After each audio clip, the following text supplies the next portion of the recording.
Hello everyone, welcome to আড্ডা 24/7। আড্ডা 24/7 বাংলার অফিসিয়াল ইউটিউব চ্যানেলে তোমাদের সকলকে স্বাগত জানাই। আমি তোমাদের সৌভিক স্যার। আজকে N T UGC net June 2026কে target করে আমি কিছু কথা এমন বলবো যে কথাগুলো তোমাদের জানার প্রত্যেকেরই অত্যন্ত প্রয়োজন। কেন? তার কারণটা হচ্ছে যে ইউজিসি নেট যে তোমরা পরীক্ষাটা দেবে সেটার কারণ কি?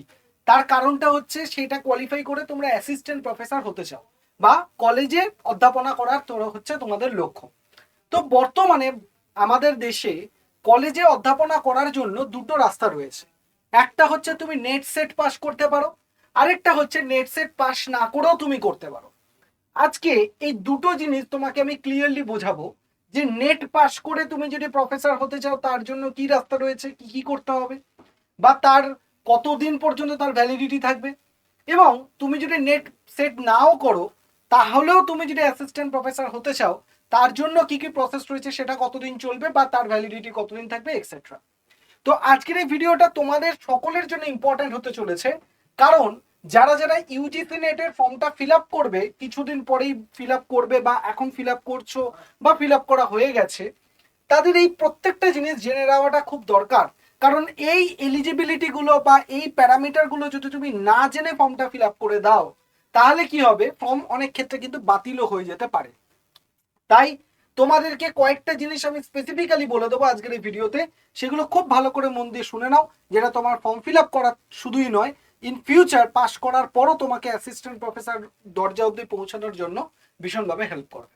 চলো তাহলে প্রথম আমরা যেটা দেখব যে আমাদের যে বর্তমানে অ্যাসিস্ট্যান্ট প্রফেসর হওয়ার জন্য যে প্রথাগত রুট যেটা আমরা সবাই জানি সেটা হচ্ছে নেট, জেআরএফ এবং পিএইচডি, তাই তো? এটা আমরা সবাই জানি যে নেট পাস করি আমরা, বা জেআরএফ বা নেট কোয়ালিফাই করে তারপর পিএইচডি করব, পিএইচডি করার পর তারপর আমি অ্যাসিস্ট্যান্ট প্রফেসরের জন্য আমি ইন্টারভিউ দেবো, দিয়ে চাকরি পেয়ে যাব। এটা আমরা সবাই জানি। আরেকটা জিনিস যেটা হয় সেটা হচ্ছে professor of practice. Professor of practice যেটা তুমি নেট, জেআরএফ, পিএইচডি কিছুর প্রয়োজন নেই, তারপরেও কিন্তু তুমি প্রফেসর হতে পারবে। ঠিক আছে? তাহলে এখানে তুমি দেখে নাও, যারা মাস্টার্স ডিগ্রি করেছে বা 4 বছরের গ্র্যাজুয়েশন করেছে তাদের জন্য নেট, জেআরএফ, পিএইচডি ঠিক আছে নির্ভর করে করা যোগ্যতা মান এবং পরীক্ষার উপর। ঠিক আছে? মানে তুমি যদি মাস্টার ডিগ্রি করেছো বা 4 বছরের গ্র্যাজুয়েশন কমপ্লিট করেছো, তোমার নেট, জেআরএফ, পিএইচডির মারফত এই অ্যাসিস্ট্যান্ট প্রফেসর হওয়ার যে রুটটা রয়েছে সেটাই তোমার জন্য অ্যাপ্লিকেবল। এবার যদি তুমি, যাদের কোনো নেট বা পিএইচডি নেই কিন্তু নিজ নিজ পেশা অসামান্য দক্ষতা রয়েছে, তাদের জন্য প্রফেসর অফ প্র্যাকটিস। যাদের ধরো বয়স বেড়ে গেছে, নেট নেই, জেআরএফ নেই, পিএইচডি নেই, কিন্তু নিজের সাবজেক্টের প্রতি তার একটা বেশ ভালো দক্ষতা রয়েছে, তারা প্রফেসর অফ প্র্যাকটিসের মাধ্যমে কি হতে পারে, অ্যাসিস্ট্যান্ট প্রফেসর বা কলেজে অধ্যাপনা করার সুযোগটা কিন্তু পেতে পারে। ঠিক আছে? এবার তোমরা যদি দেখো যে যারা মাস্টার ডিগ্রি করে নেট পরীক্ষা বসবে বা নেট পরীক্ষা দেবে তাদের জন্য কি কি এলিজিবিলিটি রয়েছে। যদি ধরো মাস্টার ডিগ্রি যদি তোমার থাকে, তাহলে যদি তুমি জেনারেল এবং আনরিজার্ভ ক্যান্ডিডেট হয়ে থাকো তাহলে তোমাকে মাস্টার ডিগ্রিতে মিনিমাম করে 55% মার্কস কিন্তু থাকা প্রয়োজন। কত পার্সেন্ট? 55% মার্কস মাস্টার ডিগ্রিতে থাকা প্রয়োজন। না হলে কিন্তু তুমি কি করতে পারবে না, না হলে ইউজিসি নেট এক্সামে কিন্তু তুমি বসতে পারবে না। বোঝা গেল? তাহলে ইউজিসি নেট এক্সামে যদি তুমি মাস্টার ডিগ্রি কমপ্লিট হয়ে থাকে এবং তোমার 55% মার্কস হয়ে থাকে এবং তুমি জেনারেল ক্যান্ডিডেট হয়ে থাকো তাহলে তুমি বসতে পারবে। এবার যারা এসসি, এসটি, ওবিসি, পিডব্লিউডি মানে রিজার্ভ ক্যাটাগরির মধ্যে বিলং করছো, তাদের কিন্তু 55% মার্কস মাস্টার ডিগ্রিতে না হলেও চলবে। তারা যদি 50% মার্কস, 50% মার্কস যদি তাদের মাস্টার ডিগ্রিতে থাকে তাহলেই তারা মাস্টার নেট পরীক্ষাটায় বসতে পারবে। ওকে? এবার অনেকের মাথায় এখন প্রশ্ন আসছে, স্যার আমার তো মাস্টার ডিগ্রি কমপ্লিট হয়নি, তাহলে কি আমি বসতে পারবো? অবশ্যই পারবে। নেট পরীক্ষা মাস্টার ডিগ্রি কমপ্লিট না হলেও তুমি বসতে পারবে, কিন্তু মাস্টার ডিগ্রি যেন তোমার যখন কমপ্লিট হবে, যদি জেনারেল হও সেটাই যেন 55% মার্কস, এবং এসসি, এসটি, ওবিসি হলে যেন তোমার 50% মার্কসের ক্রাইটেরিয়াটা ফুলফিল করবে। এটা কি শিওর কিন্তু তোমাকে করতে হবে। ওকে? যদি ধরো তুমি নেট পাস করে গেলে কিন্তু এই ক্রাইটেরিয়াটা ফুলফিল হলো না, তাহলে কিন্তু তোমার রেজাল্ট বাতিল হয়ে যাবে। ঠিক আছে? নেক্সট এখানে যারা পিএইচডি হোল্ডার, মানে যারা মাস্টার্স 19 সেপ্টেম্বর 1991 আগে সম্পূর্ণ করেছে, মানে আগে ধরো 1991 আগে মাস্টার্স করেছে, তারপর নেট না দিয়ে, মানে সেই সময় তো নেট ব্যাপারটা ছিল না, ডাইরেক্ট ধরো পিএইচডি করেছে, তাদের 5% ছাড়, মানে তাদেরও 50% মোটামুটি ছাড় তোমরা দেখতে পাবে। মানে এরকম প্রচুর ক্যান্ডিডেট রয়েছে যারা পিএইচডি করেছে তারপর তারা নেট পরীক্ষাটা বসছে, ঠিক আছে। এরকম অনেক লোকজন আছে যারা নেট পিএইচডি করার পরও তারা নেট পরীক্ষায় বসছে। তো সেক্ষেত্রে তাদের কি, তাদের 5% ছাড় কিন্তু রয়েছে, মানে 55% থেকে তাদের 5% ছাড় দেওয়া হয়, ঠিক আছে। নেক্সট এবার তুমি দেখে নাও, যদি কেউ 4 বছরের গ্র্যাজুয়েশন, এখন যেটা হচ্ছে অনেকে যারা তোমরা 4 বছরের গ্র্যাজুয়েশন করছো তারাও কিন্তু নেট পরীক্ষা দিতে পারবে, ঠিক আছে। 4 বছরের ইউজি ডিগ্রি মানে 8টা সেমিস্টারের যারা এক্সাম দিচ্ছ তাদের 75% মার্কস থাকতে হবে। কত পার্সেন্ট? 75% মার্কস থাকতে হবে পুরো গ্র্যাজুয়েশনে, 75% মার্কস থাকতে হবে। আর যদি রিজার্ভ ক্যাটাগরিতে হয় 5% কম, মানে 70% মার্কস তোমার থাকতে হবে। তার মানে পুরো 4 বছর গ্র্যাজুয়েশন তুমি কমপ্লিট করলে, করার পর যদি তুমি দেখো তোমার 75% মার্কস রয়েছে বা রিজার্ভ ক্যাটাগরিতে হলে তোমার 70% মার্কস তোমার রয়েছে, তাহলেও কিন্তু তুমি 70% মার্কস রয়েছে, তাহলেও তুমি কিন্তু এই 4 বছরের ইউজি ডিগ্রি দিয়ে ইউজিসি নেট এক্সামের জন্য অ্যাপ্লাই তুমি করতে পারবে, ঠিক আছে। এবার এখানে একটা গুরুত্বপূর্ণ ব্যাপার, তুমি যদি ধরো গ্র্যাজুয়েশন কমপ্লিট করার পর নেট পরীক্ষায় বসলে এবং পাস করে গেলে, সেই রেজাল্টটা দিয়ে তুমি কিন্তু জেআরএফ এবং পিএইচডির জন্য অ্যাডমিশন নিতে পারবে। মানে ব্যাপারটা হয়েছে, তুমি যদি 4 বছরের গ্র্যাজুয়েশন করো প্লাস তুমি নেট কোয়ালিফাই করে ফেললে, সেইটা দিয়ে তুমি কিন্তু কলেজে অ্যাসিস্ট্যান্ট প্রফেসরের জন্য অ্যাপ্লাই করতে পারবে না, তোমাকে জেআরএফ বা পিএইচডির জন্য অ্যাডমিশন নিতে হবে। মানে তুমি ডাইরেক্ট অ্যাসিস্ট্যান্ট প্রফেসরের ইন্টারভিউ কিন্তু দিতে পারবে না। তুমি যদি মাস্টার ডিগ্রি কমপ্লিট করে নেট কোয়ালিফাই করো তাহলে তুমি ডাইরেক্ট অ্যাসিস্ট্যান্ট প্রফেসরের ইন্টারভিউ দিতে পারবে, প্লাস তুমি পিএইচডির অ্যাডমিশনের জন্য ইন্টারভিউ দিতে পারবে। কিন্তু তুমি যদি গ্র্যাজুয়েশন করার পর নেট কোয়ালিফাই করো, তুমি পিএইচডির জন্য অ্যাডমিশন দিতে পারলেও তুমি কিন্তু অ্যাসিস্ট্যান্ট প্রফেসরের ইন্টারভিউ দিতে পারবে না। এটা ক্লিয়ার হয়েছে আশা করি। তাহলে মাস্টার ডিগ্রির পর তুমি যদি নেট দাও তাহলে কি হতে পারে, গ্র্যাজুয়েশনের পর যদি তুমি নেট দাও তাহলেও কি হতে পারে, এই দুটো জিনিস আশা করি তোমাদের কাছে ক্লিয়ার হবে।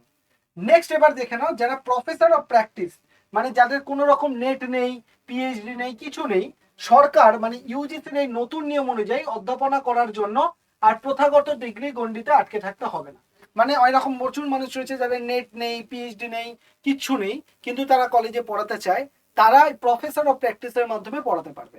এখানে কোন কোন ডোমেনের জন্য সুযোগ রয়েছে, media segment, literature, entrepreneurship, armed force, civil service, এরকম অনেক সেক্টর রয়েছে যে সেক্টরগুলোতে তুমি প্রফেসর অফ প্র্যাকটিসের মাধ্যমে নেট জেআরএফ এইসবগুলো না করে তুমি কিন্তু অ্যাপ্লাই করতে পারবে। এবার তোমাদের এখন অনেকেই মনে হচ্ছে স্যার তাহলে আমার নেট ফেট দেওয়ার দরকার নেই, আমি প্রফেসর অফ প্র্যাকটিসের মাধ্যম দিয়ে আমি করে নেবো, তাহলে আমার এত ঝামেলা করার কি দরকার আছে। এবার আমি তোমাদেরকে দুটোর মধ্যে পার্থক্য ব্যাপারটা বোঝাবো। আচ্ছা, তার আগে তোমরা দেখে নাও যে প্রফেসর অফ প্র্যাকটিস যে কনসেপ্টটা এনেছে সরকার, কেন এনেছে। এর উদ্দেশ্য হচ্ছে শিক্ষার্থীদের পুঁথিগত বিদ্যার পাশাপাশি বাস্তব কর্মজগতের সাথে সরাসরি অভিজ্ঞতা প্রদান করা। এরকম প্রচুর মানুষ রয়েছে যারা হয়তো পুঁথিগত জ্ঞান তাদের নেই, কিন্তু বাস্তব জ্ঞান বা প্র্যাকটিক্যাল নলেজ তাদের অনেক আছে, তাদের জন্য এটা করা হয়েছে। আর এই ক্ষেত্রে চুক্তির মেয়াদ সর্বোচ্চ 3 বছর। মাথায় রাখো, তুমি যদি নেট পাস করে, পিএইচডি করে বা নেট পাস করে ডাইরেক্ট অ্যাসিস্ট্যান্ট প্রফেসর হও, তোমার কিন্তু সেটা সারা জীবনের জন্য। কিন্তু প্রফেসর অফ প্র্যাকটিস কিন্তু সারা জীবনের জন্য নয়, ম্যাক্সিমাম 3 বছর। প্রথমে 1 বছরের জন্য নেবে, তারপর যদি তোমার কাজ ভালো হয় তাহলে আরো 2 বছর এক্সটেন্ড করে সর্বোচ্চ 3 বছরের জন্য তোমাকে অ্যাপয়েন্ট করা হবে, ঠিক আছে। নেক্সট কোথা থেকে অ্যাপ্লাই করবে, pop.ugc.ac.in, এখানে গিয়ে তুমি অ্যাপ্লাই করতে পারবে, ঠিক আছে। নেক্সট এবার তুমি দেখো তুলনামূলক বিশ্লেষণটা যদি আমি করি, যারা নেট কোয়ালিফাই করছো, মাস্টার ডিগ্রির পর নেট বা গ্র্যাজুয়েশনের পর নেট যারা করছো, তাদের কি হচ্ছে পার্মানেন্ট বা টিনিয়র ট্র্যাক, মানে তাদের কাজটা কিন্তু পার্মানেন্ট, মানে এরকম নয় 2 বছর কি 3 বছর, তা নয়, কিন্তু এখানে কিন্তু তোমার 3 থেকে 4 বছরের জন্য ম্যাক্সিমাম তুমি কাজের সুযোগ পাবে, ঠিক আছে। এর মূল লক্ষ্য হচ্ছে একাডেমিক রিসার্চ এবং কোর টিচিং। এর লক্ষ্য হচ্ছে bridging the industry and academic gap, মানে এর প্রধান লক্ষ্য হচ্ছে রিসার্চ করা এবং তুমি যাতে কলেজে পড়াতে পারো, সেটাই হচ্ছে এই সেগমেন্টটার লক্ষ্য। আর এই সেগমেন্টটার লক্ষ্য কি, যাতে ইন্ডাস্ট্রিয়াল সেগমেন্টের সাথে মানে ট্র্যাডিশনাল সেগমেন্টের মধ্যে লিঙ্ক করা যেতে পারে, ঠিক আছে। এবং এখানে আমাদের কি রয়েছে, এখানে আমাদের যে বেতন কাঠামোটা তুমি দেখছো, এখানে বেতন কাঠামো কি বলছে, এখানে বেতন কাঠামো রয়েছে কিন্তু L10, 13A, 14 এরকম পে স্কেল তোমরা দেখবে। কিন্তু এখানে যেটা মিউচুয়াল কনসেন্ট কনসলিডেটেড, মানে সবসময় একটা ফিক্স স্যালারি কিন্তু থাকবে না, এটা মিউচুয়ালি ঠিক করা হবে যে কতটা তোমাকে দেওয়া যেতে পারে, ঠিক আছে। তাহলে প্রথম কথা, এটা কিন্তু পার্মানেন্ট জব, এটা পার্মানেন্ট জব নয়। এখানে তুমি একটা ফিক্স স্যালারি পাচ্ছ, এখানে কিন্তু ফিক্স স্যালারি পাচ্ছ না, এটা তোমাকে ঠিকঠাক করে মোটামুটি একটা কিছু তোমাকে দেওয়া হবে, ঠিক আছে। এবার তুমি দেখে নাও, যদি তুমি নেট পাস করো দিয়ে পিএইচডি করে প্রফেসর হও, তাহলে প্রথম তুমি অ্যাসিস্ট্যান্ট প্রফেসর হবে, তারপর সেখান থেকে প্রমোশন হয়ে তোমার অ্যাসোসিয়েট প্রফেসর হবে, তারপর প্রমোশন হয়ে তোমার প্রফেসর হবে। তার মানে যদি তুমি অ্যাসিস্ট্যান্ট প্রফেসর হও তাহলে তুমি কত টাকা বেতন পাবে? 57,700 থেকে 1,82,400 টাকা মতো তুমি বেতন পাবে। ঠিক আছে, তার থেকে প্রমোশন হয়ে যদি তুমি প্রফেসর অ্যাসোসিয়েট প্রফেসর হও 1,31,400 থেকে 2,17,100 টাকা মতো তোমার বেতন কাঠামো হবে। প্লাস তুমি যদি নেক্সট প্রফেসর লেভেলে যাও সেখানে 1,44,200 থেকে 2,18,200 টাকা মতো তোমার স্যালারি তোমরা দেখতে পাবে। ঠিক আছে, এবার তুমি যদি অ্যাসিস্ট্যান্ট প্রফেসর হতে চাও তাহলে অবশ্যই তোমার মাস্টার ডিগ্রিতে 55% marks plus net and set qualify থাকা দরকার। যদি তুমি তার থেকে প্রমোশন পেতে চাও অ্যাসোসিয়েট প্রফেসরে তাহলে তোমার পিএইচডি অবশ্যই করতে হবে। এখানে তুমি master degree plus net set করেও অ্যাসিস্ট্যান্ট প্রফেসর হয়ে যেতে পারো, কিন্তু মানে অ্যাসোসিয়েট হতে গেলে master degree net set plus তার সাথে পিএইচডিটা কমপ্লিট করা মাস্ট প্রয়োজন। তার সাথে তোমার 8 বছরের এক্সপিরিয়েন্স প্রয়োজন এবং 7 বছরের একটা কি হচ্ছে রিসার্চ পাবলিকেশন, মানে মিনিমাম 7টা পাবলিকেশন থাকা দরকার, মানে 7টা রিসার্চ পেপার পাবলিকেশন প্রয়োজন। এবার যদি তুমি প্রফেসর হতে চাও সেখানে তো অবশ্যই পিএইচডি দরকার, 10 বছরের এক্সপিরিয়েন্স প্রয়োজন আর মিনিমাম 10টা পাবলিকেশন যেন তোমার রিসার্চ পাবলিকেশন যেন তোমার থাকে। ঠিক আছে, এই হচ্ছে একটা হায়ারার্কি যেখানে তুমি একটা বুঝতে পারবে যে নেট পাস করার পর তোমার মোটামুটি কোন লেভেলে তোমার জিনিসগুলো হচ্ছে। ক্লিয়ার হলো তাহলে তোমাদের কাছে আশা করি। তাহলে এবার তোমরা বুঝতে পারলে যে নেট পাস করে তোমরা পিএইচডি করতে, নেট পাস করে প্রফেসর হতে চাও না নেট না পাস করে প্রফেসর হতে চাও, এবার সিদ্ধান্ত হচ্ছে তোমাদের। কারণ এটা বুঝতেই পারছো 3-4 বছরের জন্য, এখানে ফিক্স টাইম, এখানে ফিক্স স্যালারি, কতগুলো স্যালারি হয় সেটাও তোমাদের বলে দিলাম যে কত হাই লেভেল অফ স্যালারি তোমরা পাবে। তো এবার তোমাদের প্রশ্ন হচ্ছে যে তোমরা যদি মনে করো না স্যার আমি অত ঝামেলায় যাবো না, আমি নেট পাস করি পিএইচডি করে বা নেট পাস করে আমি প্রফেসর হব দিয়ে এই স্যালারিটা আমি রিজার্ভ করবো বা পাবো, তাহলে তোমাকে তো ভাই নেটটা কোয়ালিফাই করতে হবে। নেট কোয়ালিফাই করার জন্য সামনে জুন 2026-এর এক্সামটাকে তোমাকে ভালো করে টার্গেট করতে হবে।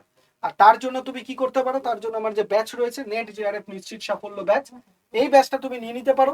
এই নেট জেআরএফ নিশ্চিত সাফল্য ব্যাচে যদি তুমি নাও তাহলে তুমি কি কি পাবে, তুমি এখানে কিন্তু প্রচুর পরিমাণে মক টেস্ট পাবে, লাইভ ক্লাস পাবে, এই ধরনের অনেকগুলো জিনিস কিন্তু তুমি পেয়ে যাবে। ঠিক আছে, যেমন যেমন ধরো তোমাদেরকে যদি আমি এই পুরো আমাদের ব্যাচটাকে ফিচার্সটাকে যদি তোমাকে দেখাই তাহলে এই হচ্ছে মানে নেট জিআরএফ নিশ্চিত সাফল্য ব্যাচ। ঠিক আছে, এখানে তুমি যদি অনলাইন লাইভ ক্লাসের মধ্যে ক্লিক করো তুমি দেখতে পাবে লাইভ ক্লাসের মধ্যে ডেটা ইন্টারপ্রিটেশনের লাইভ ক্লাস। নেট পেপার 1-এ ক্লিক করলে তুমি দেখতে পাচ্ছ teaching, research, communication, people development, environment, এগুলোর লাইভ ক্লাস। প্লাস তার সাথে সাথে তুমি যদি চলে যাও রিজনিং এর লাইভ ক্লাস, এইগুলো দেখো রিজনিং এর লাইভ ক্লাস, এগুলো সব লাইভ ক্লাসের মাধ্যমে তুমি পাবে। তার সাথে সাথে তোমার যদি মনে হয় না স্যার আমার লাইভ ক্লাস তো দেখার সময় নেই, লাইভ ক্লাসগুলো অবশ্যই রেকর্ডেড থাকবে, কিছু আলাদা রেকর্ডেড সেগমেন্টে কিছু ক্লাস দেওয়া আছে। ভিডিও কোর্সে গিয়ে পেপার 1-এ ক্লিক করো, দেখো logical reasoning, information communication technology, reading comprehension, higher education, mathematics, প্রত্যেকটা টপিকের কিন্তু তোমাকে মানে ক্লাস দেওয়া আছে। প্লাস তার সাথে সাথে তুমি অ্যাসোসিয়েট পিডিএফও কিন্তু তুমি এখান থেকে দেখে নিতে পারবে। ঠিক আছে, প্রত্যেকটা জিনিসের কিন্তু তুমি পিডিএফ এখান থেকে তুমি দেখে নিতে পারবে। এবার তোমার যদি মনে হয় যে স্যার আমি তো পড়ে নিলাম, আমি নোটও পেয়ে গেলাম, সব হলো, কিন্তু মক টেস্ট দেবো, কি করে মক টেস্ট দেবো? মক টেস্টে ক্লিক করো। মক টেস্টে ক্লিক করলে তুমি এখান থেকে দেখতে পাচ্ছ তোমার কাছে কি রয়েছে, মডেল পেপার, প্রিভিয়াস ইয়ারের paper, chapter test, unit test, previous পিওয়াইইউটি মানে ইউনিট ওয়াইজ টেস্ট, এরকম প্রত্যেকটা টেস্ট তুমি দেখতে পাবে। এরকম করে প্রায় 200টার ওপর টেস্ট রয়েছে। এই টেস্টগুলোকে তুমি যে ক্লিক করবে, ক্লিক করার সাথে সাথেই তোমাকে যেভাবে এক্সাম হলে যেরকম ভাবে তুমি স্ক্রিনে কোশ্চেন দেখতে পাও সেরকম ভাবে টাইমার চলবে, কোশ্চেন তুমি প্র্যাকটিস করতে পারবে, মানে যেরকমটা এক্সামে হয় ঠিক সেই রকম ভাবে তুমি বাড়িতে বসে প্র্যাকটিস করতে পারবে। এতে করে কি হবে, তোমার প্র্যাকটিসের লেভেলটা কিন্তু অনেকটা হাই হয়ে যাবে। ঠিক আছে, তো এই ব্যাচটা যদি তুমি নাও শুধুমাত্র পেপার 1টাই তোমার স্ট্রং হবে তা নয়, পেপার 2 এর কিন্তু স্ট্র্যাটেজি আমি নিজে হাতে ধরে তোমাদেরকে ডিসকাস করে দিই, কিভাবে পেপার 2টা পড়তে হবে, তার রুটিন কি হবে, কিভাবে প্র্যাকটিস করতে হবে, সবটা তোমাদেরকে বলে দিই। তো সেই জন্য আমি তোমাদেরকে বলবো তোমরা যদি জুন 2026 এক্সামটা ক্লিয়ার করতে চাও এটা তোমাদের কাছে একটা আলটিমেট ব্যাচ হতে চলেছে। এই ব্যাচের দামটা তোমরা এখানে দেখতে পাচ্ছ 2099 টাকা দেখাচ্ছে, কিন্তু তুমি যদি এইখানে এই যে ফোন নাম্বারটা 8130209247 এই নাম্বারে জাস্ট ফোন করে 1 প্রেস করো তাহলে এইটা আরো 20-25 টাকা তোমার কমে যাবে। ঠিক আছে, এই নাম্বারে জাস্ট ফোন করে তুমি 1 প্রেস করো, করে আমাদের বলবে নেট জিআরএফ ব্যাচটা নেব, তোমাকে সম্পূর্ণটা গাইড করে দেওয়া হবে এবং তুমি কিছু ডিসকাউন্টও কিন্তু পেয়ে ব্যাচটা তুমি নিয়ে নিতে পারবে। ঠিক আছে, এর সাথে সাথে তোমাদেরকে বলি, আমাদের যে অ্যাপ্লিকেশনটা রয়েছে আড্ডা 24/7 এর অ্যাপ্লিকেশনটা অবশ্যই ইনস্টল করে নাও। কারণ এই যে ক্লাসগুলো তোমরা দেখতে পাচ্ছ বা ক্লাসের পিডিএফ থেকে শুরু করে ডেইলি বেসিসে কুইজ প্র্যাকটিস করা, ক্লাসের কন্টেন্ট সমস্তটা কিন্তু এই অ্যাপের মধ্যেই তুমি পাবে। আর অ্যাপটা ইনস্টল করার জন্য স্ক্যান, এই যে এখানে দেখছো কিউআর কোডে তুমি স্ক্যান করে অ্যাপটা ইনস্টল করে নিতে পারো। এবং তার সাথে সাথে তোমার যদি মনে হয় যে তুমি প্লে স্টোরে লিঙ্ক পেয়ে যাবে, প্লে স্টোর থেকেও করতে পারো, বা তুমি প্লে স্টোরে গিয়ে ডাইরেক্ট আড্ডা 24/7 লিখেও কিন্তু তুমি ডাউনলোড করতে পারো। ঠিক আছে, কিন্তু আমাদের এই অ্যাপটাকে ইনস্টল করে রাখো। এই অ্যাপে শুধুমাত্র নেট জিআরএফ নয়, তার সাথে সাথে অন্যান্য গভর্নমেন্ট এক্সামগুলোরও প্রিপারেশন তুমি ফ্রিতে নোট, পিডিএফ, ক্লাস সব কিছু কিন্তু পেয়ে যাবে। ঠিক আছে, সেই জন্য বলবো অ্যাপটাকে সবাই কিন্তু ইনস্টল করে রাখো। ঠিক আছে, তো আশা করি তোমাদের কাছে বিষয়টা ক্লিয়ার হয়ে গেছে। পুরো বিষয়টা নেট ক্লিয়ার করা বর্তমান দিনে কতটা প্রয়োজন, যদি তোমার লক্ষ্য হয়ে থাকে প্রফেসর হওয়া, তাহলে আজ থেকেই পড়াশোনা শুরু করে দাও এবং এই ব্যাচটা জয়েন করে যাও। দেখা হচ্ছে তোমাদের সাথে সবার সাথে ক্লাসে। ভালো থাকো, সুস্থ থাকো এবং পড়াশোনা করতে থাকো। চলো বাই।